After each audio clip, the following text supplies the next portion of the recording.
Hello दोस्तों, नमस्कार। स्वागत है आज की नई वीडियो में आपका। जी हाँ दोस्तों, आज है 10 मार्च।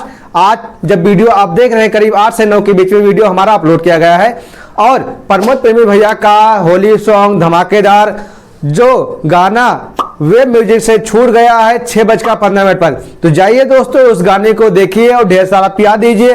अगर हो सके तो वीडियो को लाइक कर दीजिएगा, क्योंकि हम प्रमोद भैया से जुड़े हुए सारे इंफॉर्मेशन खबरें आपको देते रहते हैं। तो दोस्तों, आशा करते हैं वीडियो आपको पसंद आई होगी।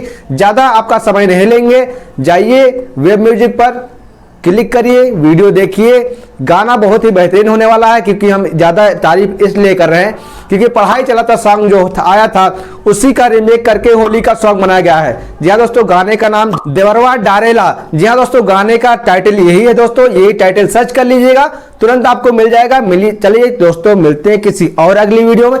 तब तक के लिए अपना ध्यान रखिएगा। हर हर महादेव।